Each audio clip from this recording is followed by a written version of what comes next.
Mtazamaji, kwenye mazungumzo chanya kabisa kama nilivyokuwa nimekuahidi hapo awali, ambapo nina mgeni hapa studioni ambaye anafahamika kama Moses Kimani, mkereketwa wa elimu shule ya kibinafsi ya Buni. Karibu sana Moses. Asante. Uko salama? Niko salama, nashukuru. Karibu sana.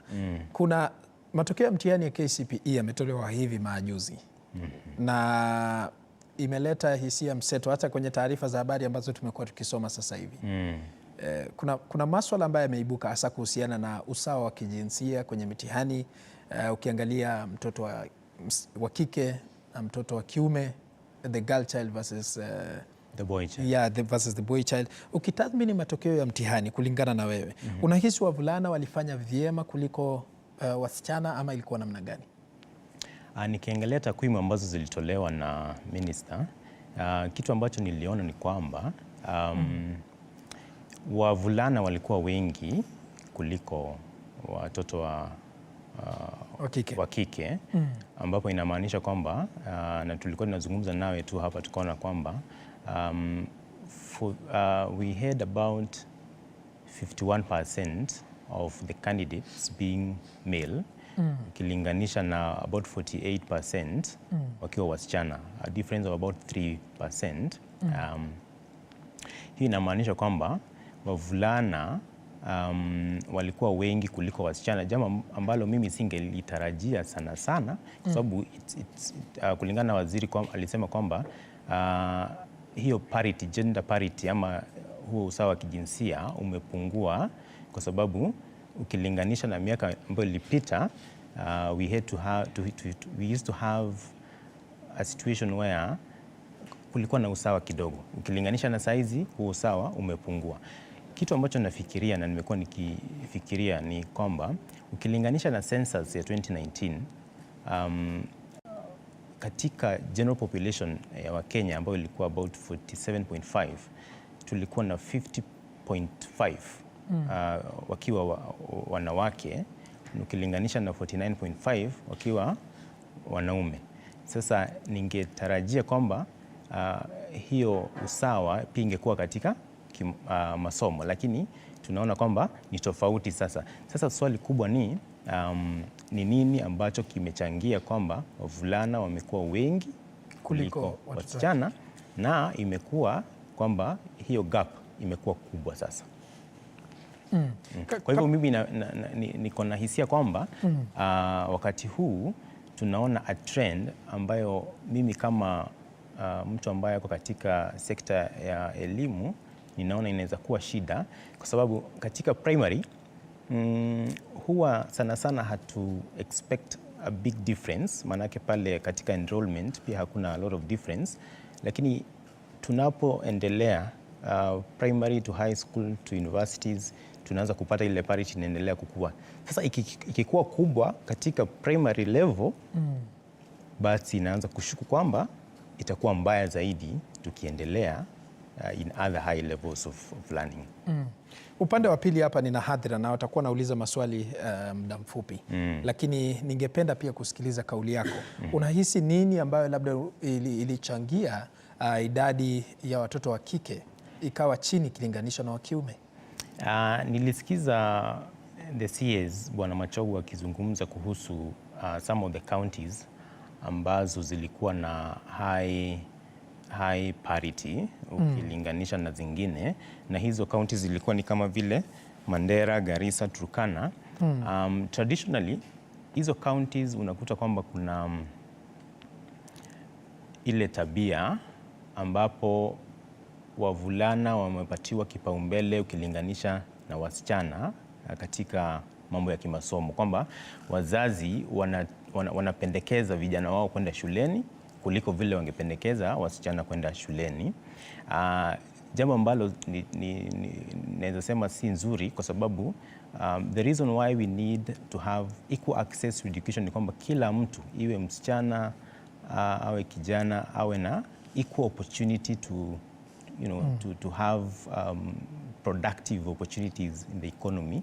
Kwa hivyo in those particular counties niko na hisia kwamba ni ile tabia tumezoea, ile I would say traditional and cultural beliefs, ile kwamba msichana hapatiwi equal access apatiwi kipaumbele ukilinganisha na kijana. Kitu ambacho nadhani si kitu kizuri. Si kitu kizuri. Wacha nisikilize maswali kutoka kwa hadhira. Sijui ni nani ambaye ana kipaza sauti. Naam. I am Genevieve Some. You have said that the aspect of tradition has made it possible for for a margin to exist whereby most boys were top performers in the KCP results more than girls. What do you think then is any other reason that has caused the same? Because if if I know what I'm saying, initially we had the girl child policy whereby most girls were brought to school, and now there exists also a margin whereby the boys, the number of boys in school reduced. So what else apart from traditionalism can be the reason as to why we're not experiencing or we're not having many girls being top performers in school? Great question, Genevieve. Sijui naona mwenzangu. Kuna mwingine ana swali. Sawa tu kaka. Yeah, just to add, I'm Tony Blair, and just to add on what Genevieve just said, when we're looking at top performers and the disparity in gender, I think we should also, when answering the same question, we should also focus on the transition between primary to secondary. What's the transition level for both the genders from primary to secondary? And from my statistics, say that it's very low. We find that most gentlemen who finish primary transition well to secondary, while there's a big gap of the females who do the same in primary and transition. What may be the cause of this in regards to traditionalism? Not giving regards to traditionalism only. What also may lead to the same? My biggest one is poverty, and I'll just look at the counties that Mheshimiwa the CS mentioned that have a high gender parity. So Garissa, Turkana, those are counties that traditionally have not done well economically, which tells me that poverty can be a very big factor there. And this is my theory, and this is my argument, that when you have a certain level of poverty at home, that which is, very high level, you are likely to see the girl being affected more than the boy. I'll explain how this one might work. What you see is the parents are struggling. That's what it means, because if the economy is bad in those counties, then the parents are struggling, which means they have to do the kibaruas here and there, ambayo inamaanisha the girl child will probably be called to stay at home, mostly to look after the other children.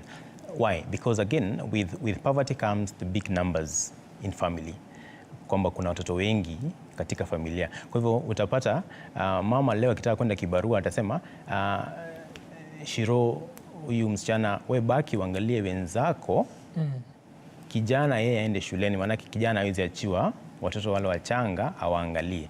Na ni kwa nini? Kwa sababu mama pia lazima aende akatafute. So that's what I'm calling the issue of being economically unable makes the girl get affected more, because mostly you'll find the roles that are supposed to be for the parents are also relegated to the girl child more.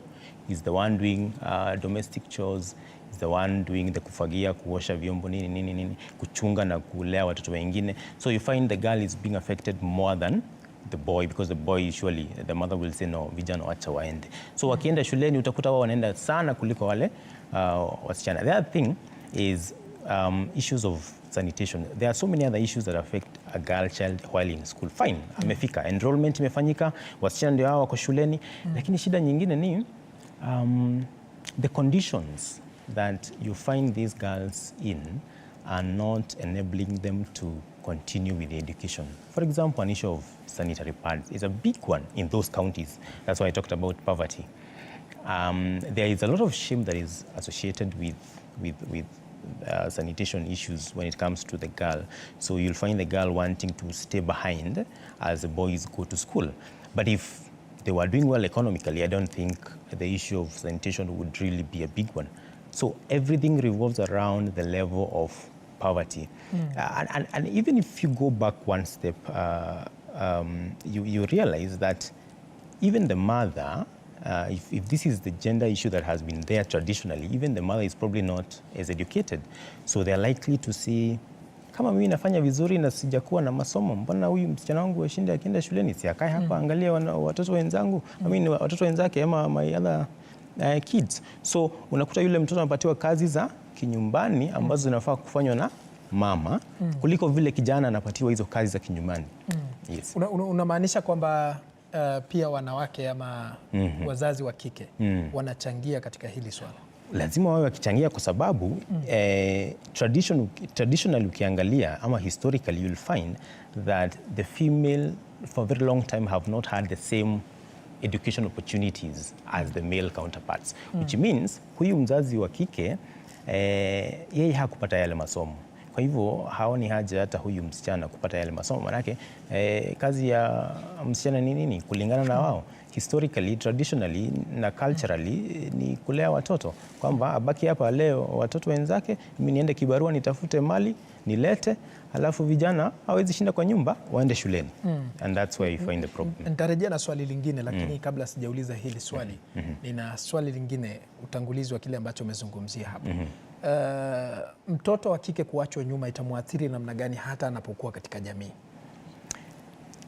Lazima kuwe na madhara kwa sababu issues of self-esteem, just the position of the girl in the society comes in, because manake if I don't have equal opportunities with my male counterparts, then I must be the main agenda in this sense. Now that means my role in the society is also relegated to the simple, easy, not significant roles, like just cleaning up in the house and such things. While men are expected to be the leaders of the society, they're expected to be the business people, they're given the high level kind of roles, which now puts the position of a lady or that girl or that female as the very low person, which now the issues of esteem, the issues of conflict come in, because if you don't have equal opportunities, then you'll find even issues of domestic violence. I mean, mwanamke unakuta sasa anaangaliwa kwa jicho la chini, that's how to look at it. You know, they're looked down upon, and which means the male counterparts now, if they kind of put that woman in that position, then they have no regard for them. So you find issues of domestic violence also coming in. So there is a huge issue when the girl child is not well educated or is not given the same opportunities as the male counterparts. Yes. Na kuna swali ambalo lilikuwa limeulizwa, ukiangalia transition kati ya boys and girls to the high levels, what I have seen, and this is a trend, is the parity continues to grow as you go up the levels. So at the beginning, probably equal numbers, right? But as you go up, the girls tend to be left behind. By the time you reach the high school, you have more boys than the girls. By the time you reach the university, you have more male than female. And even now in the general economy, you'll realize, oh, the big positions are actually with the men. All right? And the female, kumbe waliachwa nyuma, pole pole, sasa hawako. Okay? But that is changing. I must also appreciate that we are now seeing a lot of women having equal access to the same opportunities just as their male counterparts. But now, with regards to the case that we have here, if that trend was to continue, that next year we see another 3%, probably 6% kind of parity, if that continues to grow, then we are going back to where we were so many years ago. Because I remember the CS compared that with the year 1985, when we had a parity of 40% against 59% for the male. That was huge, isn't it? Yeah. Now, if you go back that way, I mean, in 2023, we don't want to see that kind of issues, that kind of a gap, because it will really affect our society going forward. Yeah.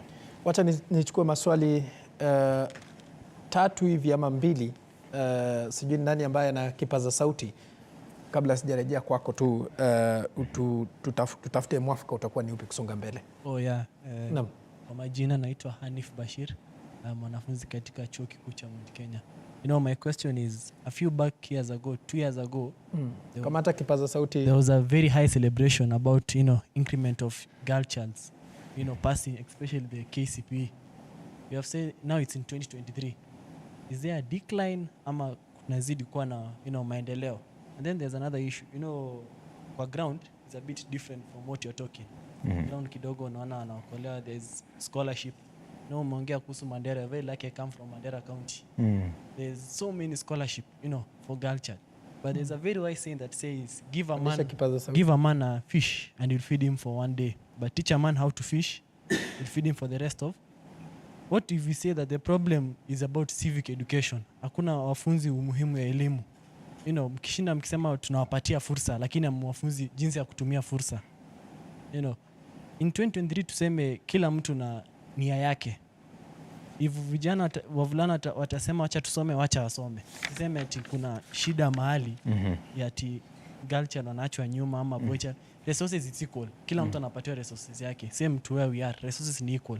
Just that how you maximize the resources. kuna swali lingine? Thank you. I'm Marinda Sam from Mount Kenya University Parklands Law Campus. So I have a question.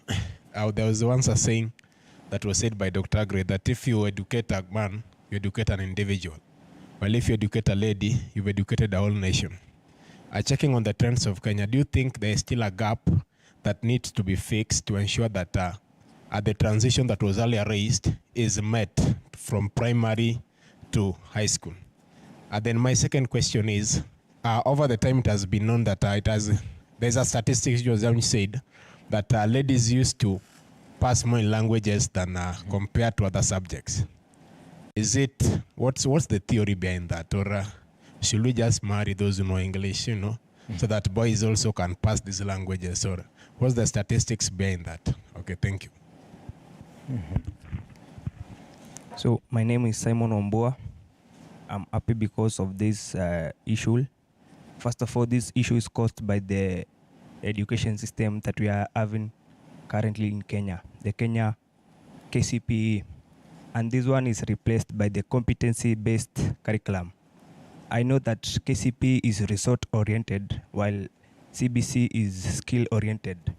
Do you think that CBC will finish the issue we are having right at hand? Because CBC is here to create a remedy for the problem existing. Thank you. Asante sana. All right. So I'll deal with the first question that was asked by Bashir. I hope I got the question right. Whether there is a time when people are just saying, take the girl to school, take the girl to school. And there was a whole campaign about the girl child needs to get to school to get the same opportunity as the boy child. And the question he has is it that has changed, or is it that there has been a growth over time? It's true. There was such a time when the parity was huge. I mean, the gap was huge. And over time, more girls have joined schools, right? So that the gap has continuously reduced.